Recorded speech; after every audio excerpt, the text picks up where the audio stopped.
दोस्तों, आज की कहानी में आप देखेंगे कि किस तरह एक साला अपनी हरकतों से अपने जीजा की नाक में दम कर देता है। आप अपनी हंसी रोक नहीं पाएंगे, इसलिए इस कहानी को अंत तक जरूर देखें। चलिए भजन लाल जी, मुंह मीठा करवाइए, हमें आपकी बेटी पसंद है। जी जी बिल्कुल, अभी लीजिए। अरे चंपक बेटा, मिठाई का डिब्बा फ्रिज के ऊपर रखा है ना, जाओ जल्दी लेकर आओ। भजनलाल का बेटा चंपकलाल जबान से तोतला था। पिताजी कौन सी मिठाई का डिब्बा लाऊं? काजू कतली या बूंदी का लड्डू? अरे नालायक, काजू कतली का डिब्बा लिया ना। काजल अपने भाई को रोकते हुए कहती है, अरे ठहर पिताजी, शादी करने से पहले मेरी शर्त है कि मेरा भाई चंपक भी मेरे साथ मेरे ससुराल में रहेगा। अरे बेटी, इतनी सी बात हमें मंजूर है। क्यों बेटा विशाल, तुम्हें तो कोई ऐतराज नहीं है ना? अरे नहीं नहीं पिताजी, चंपक तो बेचारा इतना सीधा साधा है, भला मुझे कोई ऐतराज नहीं है। कुछ दिनों के बाद काजल और विशाल की शादी हो जाती है और साथ ही चंपक भी अपनी बहन के ससुराल पहुंच जाता है। कुछ महीनों के बाद, अरे चंपक, मैंने तुझे कल एटीएम से सिर्फ 5,000 निकालने को कहा था, लेकिन तूने तो पूरे 10,000 निकाल लिए। तब वो क्या है ना जीजा जी, मैंने जिम ज्वाइन किया है, बस उसी की फीस भरने के लिए मैंने आपके अकाउंट से 5,000 रुपए निकाल लिए थे। हे भगवान, तू 1.5 पसली का। अरे तू जिम जाकर क्या करेगा? अपनी गली के 4 चक्कर मार ले, तेरे लिए यही बहुत है। अरे जीजा जी, आप क्या चाहते हैं? आपकी तरह मैं भी अपना पेट बाहर निकाल कर घूमता फिरूं? अरे मैं तेरा क्या करूं? तू तो मुझे बर्बाद कर देगा। मेरी आधी तनख्वाह तो तू खा जाता है।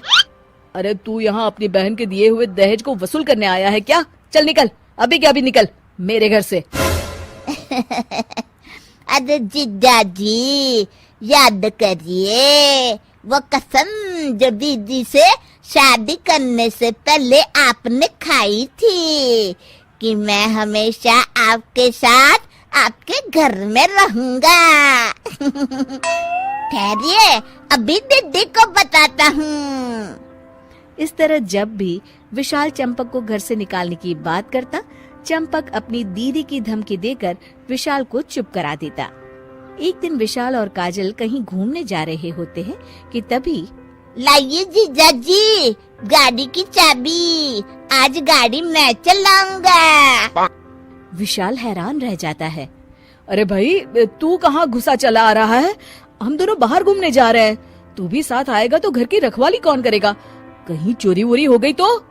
अच्छा, तो आपके घर की रखवाली करने के लिए मैं कुत्ता हूँ क्या? और नहीं तो क्या, तेरी हरकतें ही ऐसी है, जब देखो गोंद की तरह चिपका रहता है। और वो कहावत तूने नहीं सुनी कि ससुर के घर जमाई कुत्ता और बहन के घर भाई कुत्ता? अरे जीजा जी, जो कहना है कहते रहिए, मुझे फर्क नहीं पड़ता, मैं तो आपकी बातों का बुरा ही नहीं मानता। चलिए गाड़ी में बैठिए जल्दी जल्दी। विशाल अपनी किस्मत को कोसता हुआ गाड़ी में बैठ जाता है। इस तरह विशाल जब भी अपनी पत्नी काजल के साथ कहीं बाहर जाता तो चंपक भी पीछे पीछे चल देता। एक दिन, सुनो काजल, मैं तुम्हारे भाई चंपक से तंग आ गया हूँ। एक नंबर का नमूना है यार, हम दोनों को साथ समय बिताने का कभी मौका ही नहीं देता। अरे भाई, हम दोनों पति पत्नी है, हमारी भी अपनी जिंदगी है। आप ठीक कहते हैं, लेकिन मेरा भाई चंपक ना बड़ा जिद्दी है, वो इतनी आसानी से ये घर छोड़ के नहीं जाएगा। एक काम करते हैं, उसकी शादी करवा देते हैं, फिर तो उसके बाप को भी ये घर छोड़कर जाना पड़ेगा। क्या कहा आपने? अरे मजाक कर रहा था भाई। चलो ये बताओ, चंपक के जिंदगी में कोई लड़की थी या नहीं? हाँ, बिल्लू हलवाई की बेटी चमेली से चंपक बहुत प्यार करता था, लेकिन चमेली के पिताजी को ये रिश्ता पसंद नहीं था। ये सुनते ही विशाल खुशी से उछल पड़ता है। अरे तुम चिंता मत करो, मैं उन दोनों की शादी करवा दूंगा। विशाल चमेली के पिता बिल्लू हलवाई से मिलकर चंपक और चमेली की शादी तय करवा देता है। क्यों चंपक, अब तो तू खुश है ना? अरे जीजा जी, मेरी मनपसंद लड़की से शादी करवा रहे हैं, और क्या चाहिए। इस तरह चंपकलाल और चमेली की शादी हो जाती है। चंपकलाल वो घर छोड़कर चला जाता है। दूसरी तरफ विशाल की खुशी का ठिकाना नहीं रहता। हे भगवान, तेरा लाख लाख शुक्र है, आखिरकार मेरा साला चंपकलाल इस घर से निकल ही गया। कुछ दिनों के बाद अरे चलो भाग्यवान, आज संडे है, कहीं घूमने चलते हैं बाहर। चलिए, मैं तो तैयार ही बैठी हूँ। कहिए कहाँ चलना है?